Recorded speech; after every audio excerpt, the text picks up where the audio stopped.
പോയതും നോക്കി അഗ്നി ഒരു നിമിഷം നിന്നു. നിന്നെ ഞാൻ എടുത്തോളാം, നീ എൻ്റെ അടുത്തേക്ക് തന്നെയാണല്ലോ വരുന്നത്. അത് മനസ്സിലോർത്ത് അവന് ഭക്ഷണം കഴിക്കാൻ പോയി. ഇതേ സമയം മറ്റൊരിടത്ത്, ഞാൻ ആഗ്രഹിച്ചതൊന്നും ഇതുവരെ നേടിയെടുക്കാതിരുന്നിട്ടില്ല. അതുകൊണ്ട് നിന്റെ സ്വത്തും പിന്നെ അഭിരാമി, അവളെ പണ്ട് മുതൽ ഞാൻ കൊതിച്ചതായിരുന്നു. പക്ഷെ അപ്പോഴേക്കും എനിക്ക് ഇങ്ങോട്ട് പോരേണ്ടി വന്നു. ഇനി എൻ്റെ മോഹങ്ങളെല്ലാം പൂർത്തിയാക്കിയിട്ടേ ഇങ്ങോട്ടൊരു മടക്കമുള്ളൂ. ശരൺ ഫോണിൽ അഗ്നിയുടെ ഫോട്ടോയിലേക്ക് നോക്കി ദേഷ്യത്തിൽ പറഞ്ഞുകൊണ്ട് മദ്യം വായിലേക്ക് കമഴ്ത്തി. ശരൺ, നീ ഇപ്പോഴേ ഓവറാണ്. നാളെ രാവിലെ നമുക്ക് പുറപ്പെടേണ്ടതല്ലേ? അതുകൊണ്ട് ഇനി മതി, നമ്മുടെ പോക്ക് ക്യാൻസൽ ആവും. നീ വാ. അതും പറഞ്ഞ് ഭദ്രൻ അവൻ്റെ കയ്യിലെ ഗ്ലാസും കുപ്പിയും പിടിച്ചു വലിച്ചു വാങ്ങി കൊണ്ടുപോയി. ഞങ്ങൾ വരുവാണ് അഗ്നിദേവ്, നിന്റെ നാശം കാണാനായി. നീ ഇന്നൊരു ദിവസം കൂടി സന്തോഷിച്ചോ, പിന്നെ നിനക്ക് സന്തോഷമുണ്ടാവുമെന്ന് കരുതണ്ട. അതും പറഞ്ഞ് മുന്നിലെ സാധനങ്ങളെല്ലാം തട്ടിത്തെറിപ്പിച്ച് അവിടെ തന്നെ കിടന്നുറങ്ങി. അവൻ്റെ അടുത്തുള്ള സോഫയിൽ ഭദ്രനു മനസ്സിൽ പലതും കണക്ക് കൂട്ടി കിടന്നു. ഇതേ സമയം അങ്കലത്ത് എല്ലാവരും ടേബിളിൽ ഹാജരായിരുന്നു. ആമിയും അമ്മയും മാത്രം അവർക്ക് വേണ്ടതെല്ലാം കൊണ്ടുവന്ന് കൊടുക്കാൻ നിന്നു. ആമി ഓരോരുത്തർക്കും വിളമ്പി കൊടുക്കുവാണ്. അമ്മയും ഇരിക്ക്, ഞാൻ വിളമ്പി കൊടുത്തോണ്ട്. ആമി അമ്മയെ നോക്കി പറഞ്ഞു. നമുക്ക് ഒരുമിച്ചിരിക്കാം മോളെ, അല്ലെങ്കിൽ മോള് മാത്രം ഒറ്റയ്ക്കാവും. ഓ എൻ്റെ നാത്തൂനെ, അവൾ ഒറ്റയ്ക്കിരുന്ന് കഴിക്കട്ടെ. അവൾ ഇവിടുത്തെ മരുമകളല്ലേ, അല്ലാതെ മകളൊന്നും അല്ലല്ലോ അവളെ കൂട്ടാന്. ഗീത കുറച്ച് ദേഷ്യത്തിൽ പറഞ്ഞു. അതാർക്കും ഇഷ്ടപ്പെട്ടില്ല എങ്കിലും ആരും ഒന്നും മിണ്ടിയില്ല. അമ്മയും ഇരിക്ക്, അമ്മായി പറഞ്ഞത് ശരിയാ, ഇവൾ വിളമ്പട്ടെ. അഗ്നി പെട്ടെന്ന് പറഞ്ഞതും ശാലിനി ആമിയെ ഒന്ന് നോക്കി. അവളുടെ മുഖമൊന്ന് വാടിയതുപോലെ തോന്നി. അഗ്നിയിൽ നിന്ന് ഇങ്ങനെ ഒരു മറുപടി ആരും പ്രതീക്ഷിച്ചില്ല. എന്നാൽ ഗീതയുടെയും ശ്രുതിയുടെയും മനസ്സിൽ ലോട്ടറി അടിച്ച സന്തോഷമായിരുന്നു. അഗ്നി കൂടെ ആമിയെ താഴ്ത്തി പറഞ്ഞത് കണ്ട് ശ്രുതി ആമിയെ ഇട്ട് വട്ട് കളിപ്പിക്കുവാണ്. അതെടുക്ക് ഇതെടുക്ക് എന്നൊക്കെ പറഞ്ഞ്. എന്നാൽ ഇതെല്ലാം കണ്ടിട്ടും അഗ്നി ഒന്നും മിണ്ടുന്നില്ല എന്ന് കണ്ട് ആമിയുടെ ഉള്ളിൽ സങ്കടം കുമിഞ്ഞുകൂടി. അവളുടെ മുഖം മങ്ങി തുടങ്ങി. അനുവിനിതെല്ലാം കണ്ട് നാവ് ചൊറിഞ്ഞു വരുന്നുണ്ട്. പക്ഷേ ഏട്ടനൊരു കാര്യവുമില്ലാതെ ഇങ്ങനെ മറുപടി പറയില്ല. എന്തോ പുറകെ വരുന്നുണ്ട്, അതുകൊണ്ടാണ് ഏട്ടൻ അങ്ങനെ പറഞ്ഞത് എന്ന് അനു വിശ്വസിച്ചു. അതുകൊണ്ട് അവൾ ഒന്നും പറയാതെ ദേഷ്യം കടിച്ചമർത്തി. മുത്തശ്ശിയും ശാലിനിയും അതുകൊണ്ട് തന്നെയാണ് മിണ്ടാതിരിക്കുന്നത്. അവനെ ദേഷ്യം പിടിപ്പിച്ച ആകെ പ്രശ്നമാകുമെന്ന് എല്ലാവർക്കും അറിയാം. അതുകൊണ്ട് എല്ലാവരും ഒന്നും മിണ്ടാതിരുന്നു. അങ്ങനെ ആമ എല്ലാവർക്കും വിളമ്പിക്കൊടുത്തു. അഗ്നിയുടെ വാക്കുകൾ അവളെ വല്ലാതെ നിരാശപ്പെടുത്തി. താൻ റൂമിലേക്ക് ചെല്ലാഞ്ഞിട്ട് അതിൻ്റെ ദേഷ്യം തീർത്തതാവും. എല്ലാവരുടെയും മുന്നിൽ നാണം കെടുത്തി വേണമായിരുന്നു, റൂമിൽ നിന്നാകാമായിരുന്നു എന്നോടുള്ള ദേഷ്യം. ഇതിപ്പോ എല്ലാവരുടെ മുൻപിലും. അവൾക്ക് വല്ലാത്തൊരു വീർപ്പുമുട്ടൽ, കണ്ണുകൾ നിറയുന്നത് പോലെ തോന്നി. അതുകൊണ്ട് തന്നെ അവൾ പതിയെ റൂമിലേക്ക് പോവാൻ നിന്നു.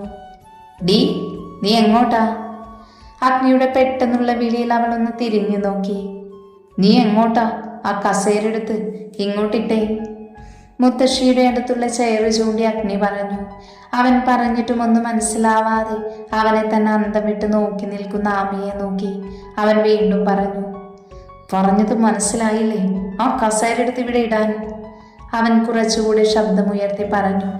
അത് കേട്ടതും അവൾ ഓടിപ്പോയി കസേരയെടുത്ത് അവനടുത്ത് കൊണ്ടുവന്നു വെച്ചു. അങ്ങനെ പറഞ്ഞത് അപ്പോ തന്നെ ചെയ്യണം, അല്ലാതെ അത് വിട്ടുകളയല്ല വേണ്ടത്. അഗ്നി ആമിയെ നോക്കി കുറച്ച് കടുപ്പത്തിൽ പറഞ്ഞു. അത് എന്തുദ്ദേശത്തിലാണ് പറഞ്ഞത് എന്ന് അവൾക്ക് മനസ്സിലായി. അവൾ അവനെ ഒന്ന് കൂർപ്പിച്ചു നോക്കി. എന്നെ നോക്കി പേടിപ്പിക്കാതെ ഇരിക്കടി അവിടെ. കസേരയിലേക്ക് കണ്ണു കാണിച്ചു അഗ്നി പറഞ്ഞതും അവൾ പോലും അറിയാതെ ഇരുന്നു പോയി. അല്ലെങ്കിൽ ചെക്കൻ എന്താ ചെയ്യാ എന്ന് പറയാൻ പറ്റില്ലല്ലോ, ആ പേടിയാണ് പെണ്ണിന്. എന്നാൽ ഇതെല്ലാം കണ്ട് എല്ലാവരും ഇതെന്താണ് സംഭവം എന്നറിയാതെ അവരെ തന്നെ നോക്കി നിൽക്കുവാണ്. അഗ്നി അതൊന്നും മൈൻഡ് ചെയ്യാതെ 2 ചപ്പാത്തി കൂടെ പ്ലേറ്റിലേക്ക് എടുത്തിട്ട് കറിയും ഒഴിച്ചു. എല്ലാവരും അവനെയും പ്ലേറ്റിലേക്ക് മാറി മാറി നോക്കുന്നുണ്ട്. പതിയെ അവൻ അതിൽ നിന്നും ഒരു പീസ് എടുത്ത് കറിയിൽ മുക്കി ആമിയുടെ നേർക്ക് നീട്ടി. മിഴിച്ചു നോക്കാതെ കഴിക്ക്. ആമിയാണെങ്കിൽ ഇവിടെ പാര പടക്കം പൊട്ടിച്ചേ എന്ന കണക്ക് കിളി പോയിരിപ്പാണ്. ശ്രുതിയാണെങ്കിൽ ഇതെല്ലാം കണ്ട് തൻ്റെ കയ്യിലെ ചപ്പാത്തി പീസ് കഴിക്കണോ വേണ്ടയോ എന്നറിയാതെ നിൽക്കുവാണ്. ആമി കഴിക്ക്. അഗ്നിയുടെ ശബ്ദം നേർത്ത സ്വരമായി. അറിയാതെ തന്നെ ആമി വാ തുറന്നു. അവൻ ആദ്യത്തെ പീസ് അവളുടെ വായിലേക്ക് വെച്ചു കൊടുത്തു. ശ്രുതിയുടെ മുഖം ദേഷ്യം കൊണ്ട് ചുവന്നു തുടങ്ങി. ഗീതക്കും ദേഷ്യമായിരുന്നു അവൻ്റെ ആ പ്രവൃത്തിയിൽ. അമ്മയ്ക്കും മുത്തശ്ശിക്കും ചെറിയ ചമ്മൽ തോന്നിയെങ്കിലും അവരുടെ ചുണ്ടിൽ ചെറിയൊരു പുഞ്ചിരി ഉണ്ടായിരുന്നു. എന്നാൽ അനുവാണെങ്കിൽ രാവിലെ പോയ കിളി ഇപ്പോഴും വന്നില്ലല്ലോ എന്നോർത്ത് അവൾ വല്ലാത്തൊരവസ്ഥയിലായിരുന്നു. രാവിലെയും ഇതേ കാഴ്ച കണ്ടു. അഗ്നി, എന്താടാ ഇത്? ശ്രുതി ദേഷ്യം നിയന്ത്രിക്കാൻ ശ്രമിച്ചുകൊണ്ട് ചോദിച്ചു. അതെന്താ ശ്രുതി, ഞാൻ ചെയ്യുന്നത് നീ കാണുന്നില്ലേ? എൻ്റെ ഭാര്യയ്ക്ക് ഭക്ഷണം കൊടുക്കുന്നത്. അഗ്നി ആമിക്ക് ഫുഡ് വായിൽ വെച്ച് കൊടുത്തോണ്ട് പറഞ്ഞു. അതുതന്നെയാ ഞാൻ ചോദിച്ചത്. നിനക്ക് നാണമില്ലേ എല്ലാവരുടെയും മുന്നിൽ വെച്ച് അവളെ ഊട്ടാൻ? ശ്രുതി അവളുടെ ഉള്ളിലെ ദേഷ്യം പറഞ്ഞു തീർത്തു. അതെന്ത് ചോദ്യമാ ശ്രുതി? എൻ്റെ ഭാര്യയ്ക്ക് ഫുഡ് കൊടുക്കുന്നത് എന്താ മോശമായ കാര്യമാണോ? എനിക്ക് മോശമായി തോന്നിയില്ല. പിന്നെ എൻ്റെ വീട്ടുകാരും അത് മോശമായി തോന്നുമെന്ന് എനിക്ക് തോന്നുന്നില്ല. പിന്നെ ഇത് കാണുന്നത് ഇഷ്ടമില്ലാത്തവർ വേണമെങ്കിൽ എണീറ്റ് പൊക്കോളൂ, അതാവും നല്ലത്. അഗ്നി കുറച്ച് പുച്ഛത്തോടെ ശ്രുതിയെയും ഗീതയെയും നോക്കി പറഞ്ഞു. അത് കേൾക്കേണ്ട താമസം ശ്രുതി ദേഷ്യത്തോടെ പാത്രം നീക്കി അവിടെ നിന്നും എണീറ്റ് പോയി. പോകുന്ന പോക്കിൽ ആമയെ കലിപ്പിൽ നോക്കാനും അവൾ മറന്നില്ല. അയ്യോ, എന്ത് പണിയാ മോനെ നീ കാണിച്ചത്? എൻ്റെ മോള് മുഴുവൻ കഴിക്കാതെ എണീറ്റ് പോയില്ലേ? നീ എന്തിനാ ഈ പെണ്ണിനെ ഇങ്ങനെ ഊട്ടുന്നത്? അതുകൊണ്ടല്ലേ എൻ്റെ മോള് ഭക്ഷണം കഴിക്കാതെ എണീറ്റത്? ഗീത ശ്രുതി പോയ വഴിയെ നോക്കി പറഞ്ഞു. ഓ, അമ്മായിക്കും ഇത് കാണുന്നത് പ്രശ്നമാണെങ്കിൽ അമ്മായിയും പോയിക്കോ. എന്തായാലും ഞാൻ എൻ്റെ ഭാര്യയ്ക്ക് ഇത് മുഴുവൻ കൊളുത്തിട്ടേ ഇവിടെ നിന്നും എണീക്കൂ. ആര് പറഞ്ഞാലും ഞാൻ കേൾക്കില്ല. അത് കേട്ടതും ഗീത ദേഷ്യത്തിൽ ആമിയെ നോക്കി അവിടെ നിന്നും എണീറ്റ് മുകളിലേക്ക് കയറിപ്പോയി. അത് പൊളിച്ചു ഏട്ടാ, തൊള്ളയ്ക്കും മോൾക്കും അങ്ങനെ തന്നെ വേണം. അനു ആവേശത്തോടെ ഉറക്കെ പറഞ്ഞു. അനു, നീ മിണ്ടാതെ കഴിച്ചിട്ട് പോകുന്നതാ നിനക്ക് നല്ലത്. ഓ, ഇപ്പൊ നമ്മൾ പുറത്ത്. അതും പറഞ്ഞ് അനു അവളുടെ പ്ലേറ്റിൽ ശ്രദ്ധിച്ചു. അമ്മയും മുത്തശ്ശിയും ഇതെല്ലാം കണ്ട് പുഞ്ചിരിയോടെ കൈ കഴുകാൻ പോയി. ആമ ഇതെല്ലാം കണ്ട് എന്ത് ചെയ്യണമെന്നറിയാതെ ഇരിക്കുവാണ്. ഡി, വാ തുറക്കടി, എനിക്ക് വേറെ പണിയുള്ളതാ. അഗ്നി ഒന്ന് കടുപ്പിച്ച് നോക്കിക്കൊണ്ട് പറഞ്ഞു. അത് കേട്ട് ആമി പെട്ടെന്ന് വാ തുറന്നു കൊടുത്തു. അഗ്നി അത് മുഴുവൻ അവൾക്ക് വാരിക്കൊടുത്തു. ഇതെല്ലാം ഒരു പുഞ്ചിരിയോട് അനുവും മുത്തശ്ശിയും അമ്മയും നോക്കി നിന്നു. എന്നാൽ അവരുടെ ജീവിതത്തിലേക്ക് പുതിയ ഒരാൾ വരുന്നതറിയാതെ. ഇതേ സമയം ശ്രുതി റൂമിലേക്ക് വന്ന് അവിടെയുള്ള എല്ലാ സാധനങ്ങളും എറിഞ്ഞ് പൊട്ടിക്കുവാണ്. മോളെ, നീ എന്തേ കാണിക്കുന്നേ? ശബ്ദം താഴെ കേൾക്കും, നീ ഒന്ന് സമാധാനപ്പെട്. മമ്മി എന്തേ പറയുന്നേ? എങ്ങനെ ഞാൻ സമാധാനപ്പെടും? ഇവിടെ വന്ന എല്ലാം ശരിയാകുമെന്നല്ലേ പറഞ്ഞേ? എന്നിട്ടിപ്പോ നമ്മൾ വന്നിട്ട് എത്ര ദിവസമായി? എന്തേലും നടന്നോ? ശ്രമിക്കാഞ്ഞിട്ടല്ലല്ലോ മോളെ, കൃത്യസമയത്ത് നിന്റെ അച്ഛന് പോവേണ്ടി വന്നില്ലേ? അതല്ലേ എല്ലാം ഇങ്ങനെ ആയിപ്പോയത്. മതി നിങ്ങൾ രണ്ടും കൂടി നോക്കിയത്, ബാക്കി ഞാൻ നോക്കിക്കോളാം. ഇനി ഞാൻ എൻ്റെ ഐഡിയ വെച്ചൊന്ന് നോക്കട്ടെ. നിങ്ങൾ നോക്കിയിട്ട് അവർ കൂടുതൽ അടുത്തതല്ലാതെ ഒന്നും നടന്നില്ല. എനിക്കിനിതൊന്നും കണ്ടിട്ട് നിൽക്കേണ്ട കാര്യമില്ല. എന്താ വേണ്ടതെന്ന് എനിക്ക് നന്നായിട്ടറിയാം. എൻ്റെ പൊന്നു മോളെ, നീ ഞാൻ പറയുന്നതൊന്ന് കേൾക്ക്. ആവേശം കാണിക്കല്ലേ. അറിയാലോ, അഗ്നി അവനിടഞ്ഞ വിഷമാണ്. മതി മമ്മി പറഞ്ഞത്. ഞാൻ അത്ര കൊച്ചുകുഞ്ഞൊന്നും അല്ല, ചിന്തിക്കാതെ തീരുമാനമെടുക്കാം. എന്നെ പറഞ്ഞു മോഹിപ്പിച്ചത് നിങ്ങൾ തന്നെയാ. ഇനി ഞാനിത് നേടിയെടുത്തിട്ടേ അടങ്ങൂ.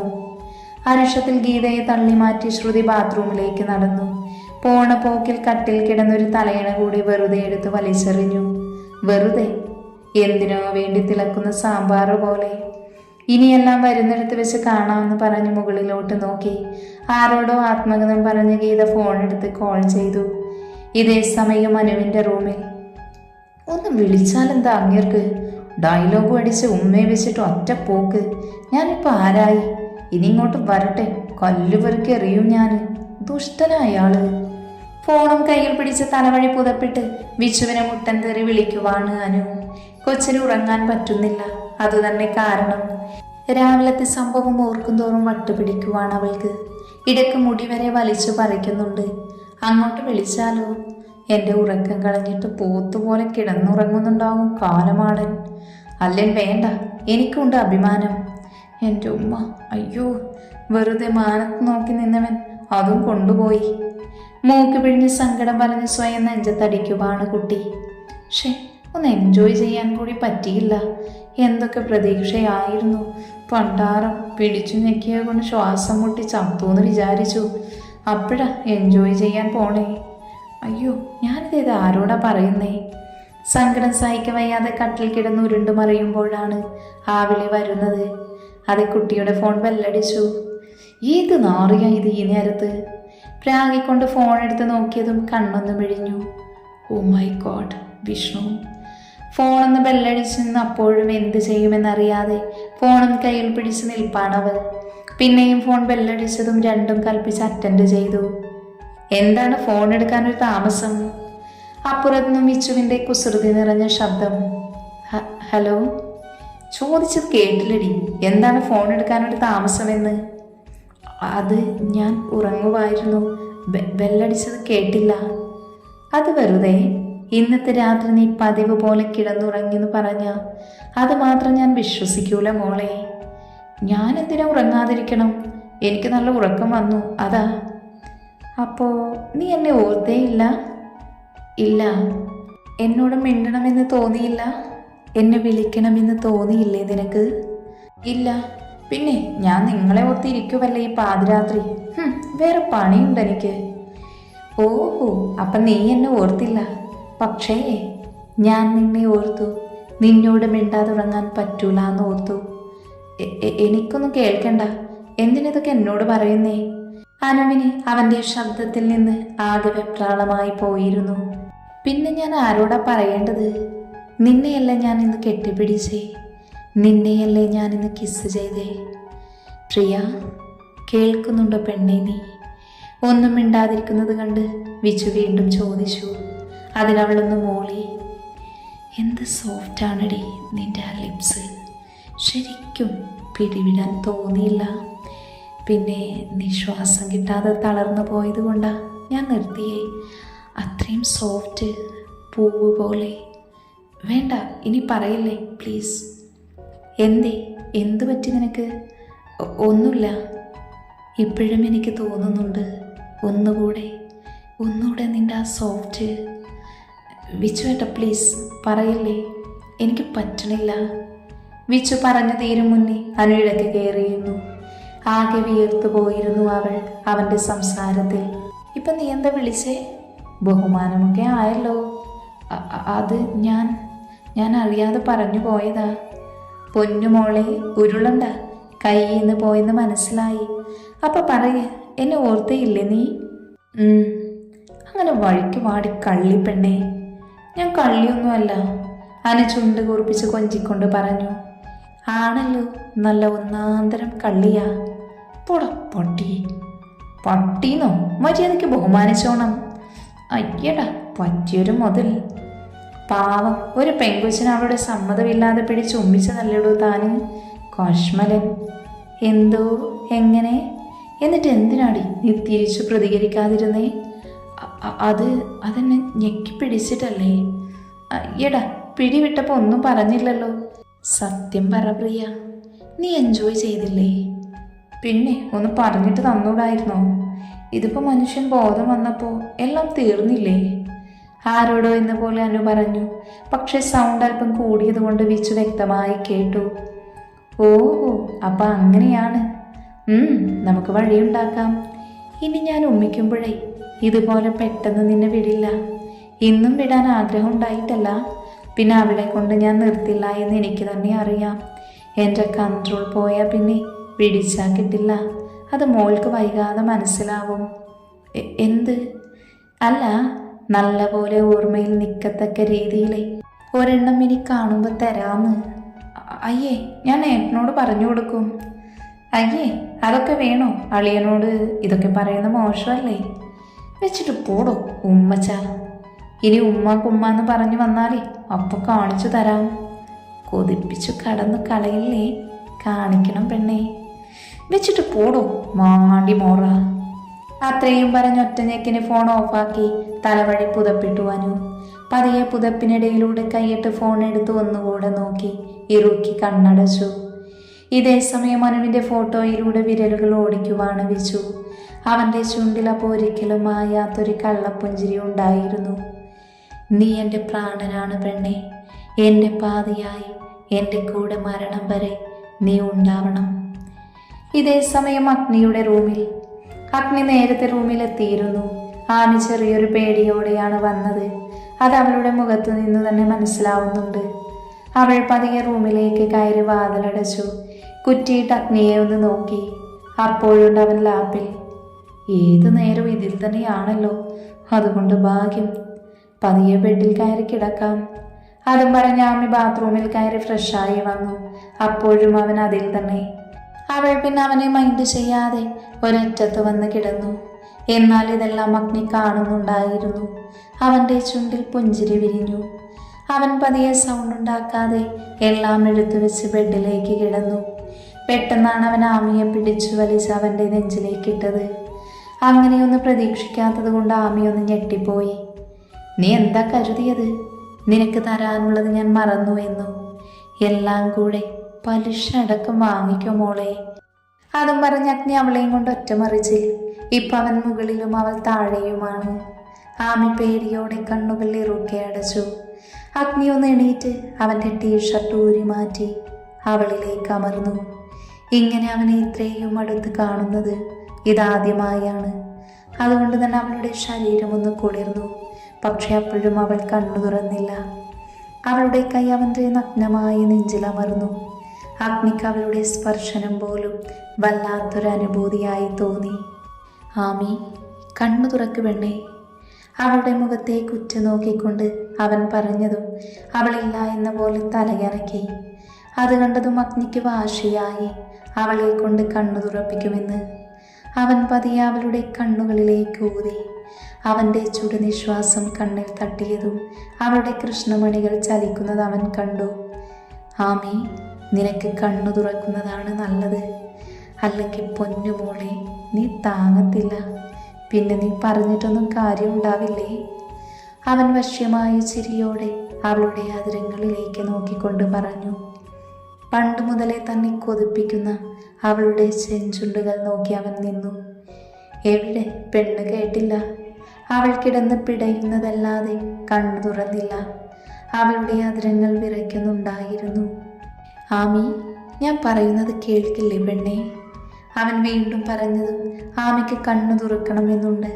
പക്ഷെ അവനെ എങ്ങനെ ഫേസ് ചെയ്യും? നഗ്നമായ അവൻ്റെ ഉറച്ച ശരീരവും അവൻ്റെ നോട്ടവും താങ്ങാൻ കഴിയില്ല എന്ന് അവൾക്ക് പൂർണ്ണ ബോധ്യമുള്ളത് കൊണ്ടാണ് കണ്ണു തുറക്കാത്തത്. അവൾ തുറക്കുന്നില്ല എന്ന് മനസ്സിലായതും അഗ്നിയുടെ ആദരം അവളുടെ മുഖത്തേക്ക് താഴ്ന്നു. ആമി, നീ കേൾക്കില്ല അല്ലേ? വീണ്ടും അവൻ ചോദിച്ചു. ആ നിമിഷം അവൻ്റെ ആദരം അവളെ തട്ടിയില്ല എന്ന പോലെ ആയിരുന്നു. അതുകൊണ്ട് തന്നെ അവളുടെ കൈ അവനിൽ അമർന്നു. അഗ്നി പതിയെ അവൻ്റെ നാവ് കൊണ്ട് അവളുടെ അതിരത്തെ പതിയെ ഒന്ന് തഴുകിയെടുത്തു. ആ നിമിഷം ആമി ഒന്ന് ഉയർന്നു പൊങ്ങിക്കൊണ്ട് കണ്ണുകൾ വലിച്ചു തുറന്നു.